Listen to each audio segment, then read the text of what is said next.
Good win for Brett Crawford and his team. Of course, Peter Muscat, the man that does the job here in KZN.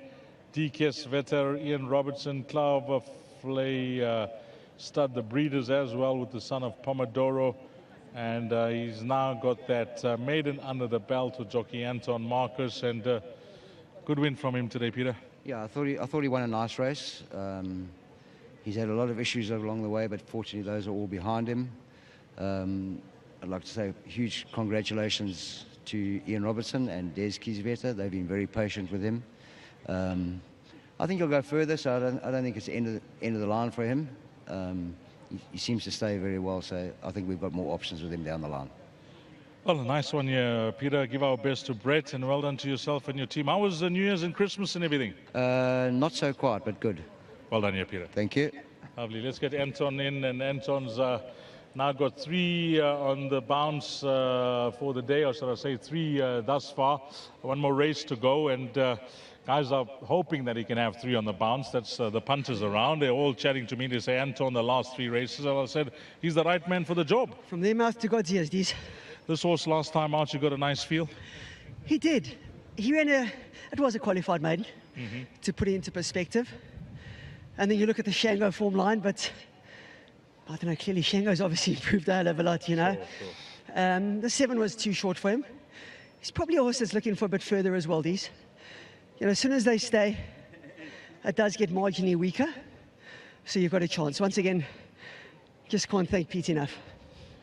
You got 3 today. Now I want to touch on this Hollywood Bets Challenge, Summer Challenge, for the trainers, for the jockeys, and for owners as well. You've cemented your position on top of that log, and I'm not going to say commanding, because I think this ends at the end of March, Zane. Does it end at the end of March? Zane's just trying to find out. I don't know when it ends, but you leading now. You know, DZ, there are about 16 meetings left. Yes. Personally, I think it's a complete exercise in futility, even trying to do the maths now. I mean, 16 meetings, you know, you just have to do the maths.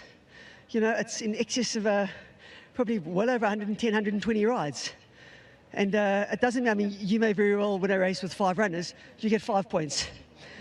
You run second in a race with 14, you get 13 points. So I wouldn't even be looking at that now.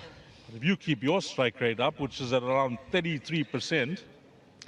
You know, I'm very fortunate. I do get decent rides. Well, of the balance that's out there, you know, obviously I don't have a yard. I do freelance. Obviously, the bigger yards in Natal are taken, and they've got very capable riders. But it's a bit of fun. And you know what? Win, lose or draw, I'm sure all the jocks that earn will have a good party afterwards anyway. That's the reason I mentioned it, because Hollywood have actually put betting up for this, Anton, and I saw you shorten dramatically in the betting to win it. You know, these it's tantamount to anti-post betting. Sure. You know, so if has a bet now, they're very brave, you know. But just to Owen and his team, you know, they've just brought a new dimension to the negativity of racing at the moment. You know, I've mentioned it before, we all know racing's at a bit of a precipice. And it's what's needed. And I can't reiterate enough, we've got the most amazing product in the world.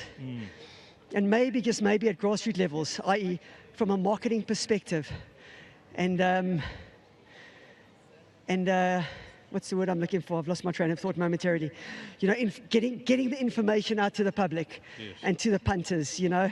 Well, the punters, you know, they almost pay our salaries, you know. So let's get the information out to them, and let's try to do away with all this negativity, you know. Things go wrong in races. We know the volatility of this industry. There's money involved, you know. And let's concentrate on the positivity and this amazing product. And there are going to be winners, and when they're winners, they're obviously losers, you know.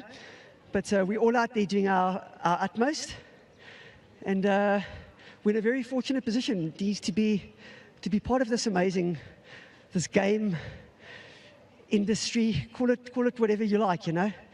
And we're really grateful for it. Well said, Anton. Now, just quickly, just for the guys that have taken the last treble, Anton Marcus, give them a mark out of 10. These, as I mentioned earlier, I would have been a lot more confident if it was the poly track. Yes. But he's probably the horse to beat. It was probably my biggest dangers. I would have thought would be Bayview. Billy Jacobson's horse, yes, Yogas's horse. He had something about him on his form. And you've got to respect Mr. Campbell's horse. Thanks for that, Anton. Thank you, Dees. Well said. A lot of food for thought there from Anton Marcus. And then the winning groom, his name is Filani and Lindo, doing the prize. Well done to the guys. Up next, closing off the PA and the Pick 6. Coming up next, race number 8.